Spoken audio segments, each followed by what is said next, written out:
மனோஜ் அவர்களோட மறைவுக்கு பின் அவரோட குழந்தைகள் வீட்டுக்குள்ளேயே முடங்கியிருக்காங்க அப்படிங்கிற அதிர்ச்சியான தகவல் சமீபத்தில் வெளியாகி எல்லோருக்குமே மிகப்பெரிய ஒரு சோகத்தை ஏற்படுத்தியிருக்கு. என்ன நடந்திருக்கு அப்படிங்கிற கம்ப்ளீட் டீட்டெயில் தான் இந்த ஒரு வீடியோவில் நம்ம பார்க்க போகிறோம்.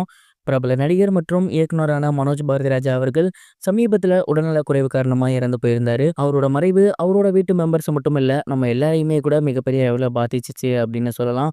அண்ட் அவரோட மறைவுக்கு பின் தொடர்ந்து அவங்க வீட்டை பற்றி ஏராளமான விஷயங்கள் வெளிவந்துட்டு இருக்கு. அவரை பற்றியும் ஏராளமான விஷயங்கள் வெளிவந்துகிட்டு இருக்கு. அந்த வகையில சமீபத்தில அவங்க வீட்ல நடக்கிற ஒரு சில விஷயங்கள பத்தி அவங்களோட க்ளோஸ்டு சர்க்கிள் ஷேர் பண்ணி வந்துட்டு இருக்காங்க. அந்த வகையில தெரிய வந்திருக்க விஷயம் என்ன அப்டின்னா, மனோஜ் அவர்களோட குழந்தைகள் இருக்காங்க இல்லையா? அவங்களுக்கு 2 பெண் குழந்தைகள் இருக்காங்க. அண்ட் அவங்க பார்த்தீங்கன்னா, மனோஜோட மறைவுக்கு பின் வீட்ட விட்டே வெளிய வராம இருக்காங்களாமா. அண்ட் இதனால பாரதிராஜா அவர்கள் ரொம்பவே எமோஷனல் ஆகியிருக்காரு. அண்ட் தயவு செஞ்சு நீங்க வீட்ட விட்டு போங்க. கொஞ்சம் வெளியில போயிட்டு வாங்க. அப்பதான் இதிலிருந்து நீங்க வெளிய வர முடியும் அப்படின்னு சொல்லியுமே, அவங்க வீட்டுக்குள்ளேயே தான் இருக்காங்களாமா. மனோஜ் பாரதிராஜா அவர்களோட 2 குழந்தைகளுமே பயங்கரமான வாளு. இதுக்கு முன்னாடியே நம்ம ஏகப்பட்ட ஃபோட்டோஸ் பார்த்துருக்கோம். பாரதிராஜா சாரோட விளையாண்ட ஃபோட்டோஸ், மனோஜ் பாரதிராஜா அவர்களோட விளையாண்ட ஃபோட்டோஸ் அண்ட் வீடியோஸ்ன்னு நெறைய விஷயங்கள்ல அவங்க துரு துருன்னு இருக்கிறத பார்த்துருக்கோம். அதே மாரி எப்போதுமே வீட்லயே இருக்க மாட்டாங்களாமா. தொடர்ந்து வெளியில தான் போய்க்கிட்டு இருப்பாங்க. நெறைய எக்ஸ்ப்ளோர் பண்ணிட்டு இருப்பாங்க. இப்படியாப்பட்ட நபர்கள் அவங்களோட அப்பாவோட மறைவுக்கு பின் வீட்ட விட்டே வெளிய போகாம வீட்டுக்குள்ளே இருக்காங்களாமா. அவங்க அப்பா ஃபோட்டோவே பார்க்குறது, அவங்க அப்பா கூட இருந்த வீடியோஸ பார்க்குறது, அவங்க அப்பா ரூம்லயே இருக்கிறது அப்படின்னு ரொம்பவே அந்த நெனப்பாவே இருக்காங்க. இதனால மனோஜ் அவர்களோட மனைவியும் சரி, பாரதிராஜாவும் சரி ரொம்பவே அப்செட் ஆகியிருக்காங்களாமா.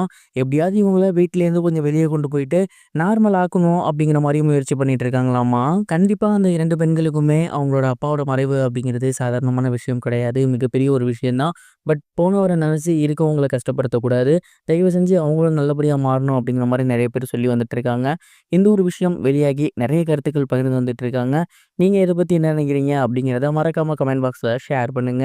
இது ஒரு புறம் இருக்க, கலைப்புலி தானு அவர்கள் சமீபத்தில வாடிவாசல் படத்தோட அப்டேட் பத்தி ஒரு சில விஷயங்கள் சொல்லியிருக்காரு. சூர்யா மற்றும் வெற்றிமாறன் இவங்களோட காம்போல உருவாக போற படம் தான் வாடிவாசல். கிட்டத்தட்ட 4 இயர்ஸ் பிஃபோரே இந்த படத்தோட அனௌன்ஸ்மென்ட் சொல்லிட்டாங்க. பட் இப்ப வர இந்த படம் பார்த்தீங்கன்னா ஸ்டார்ட் ஆகாமயே தான் இருக்கு. இதனால ரசிகர்கள் இந்த படம் ஸ்டார்ட் ஆகுமா ஆகாதா அப்படிங்கிற கேள்விக்கு வந்திருக்காங்க. இந்த படத்தோட அப்டேட் குடுங்க அப்படிங்கிற மாரியான ஒரு சில விஷயங்களையும் கேட்டிருந்தாங்க. அந்த வகையில சமீபத்தில கலைப்புலி தானு அவர்கள் இந்த படத்தோட ஒரு பாடல் ரொம்பவே சூப்பரா உருவாக்கப்பட்டிருக்கு. அதற்கான வேலைகள்லாம் முடிஞ்சிருச்சு. வர ஜூன் அல்லது ஜூலைல இந்த படத்துக்கான ஒர்க் ஸ்டார்ட் ஆகும் அப்படிங்கிற மாரி சொல்லியிருக்காரு. ஸோ இதன் மூலியமா இன்னும் கூடிய சீக்கிரத்தில வாடிவாசல் படம் ரெடியாக போகுது அப்படிங்கிறது தெரிய வந்திருக்கு. சூர்யா மற்றும் வெற்றிமாறன் இந்த ஒரு காம்போ அப்படிங்கிறது கண்டிப்பா மிகப்பெரிய அளவுல சக்சஸ்ஃபுல் காம்போவா இருக்கும் அப்படின்னு சூர்யாவோட ரசிகர்கள் எதிர்பார்த்துட்டு இருக்காங்க. அண்ட் அதற்கு முன்னாடி வர மே 1 ரெட்ரோ வரப்போகுது. அது சூர்யாவுக்கு மிகப்பெரிய ஒரு கம்பேக்கா இருக்குமா அப்படின்னு பொறுத்திருந்து தான் பார்க்கணும். இந்த ஒரு விஷயத்த பத்தி நீங்க என்ன நினைக்கிறீங்க? மறக்காம கமெண்ட் பாக்ஸ்ல ஷேர் பண்ணுங்க. இதுவரைக்கும் கனெக்டிங் டிவிக்கு சப்ஸ்கிரைப் பண்ணனா மறக்காம சப்ஸ்கிரைப் பண்ணிக்கங்க. உடனடி அப்டேட்ஸ் பெறுவதற்கு நோட்டிஃபிகேஷன் பெல்லையும் கிளிக் பண்ணிக்கங்க.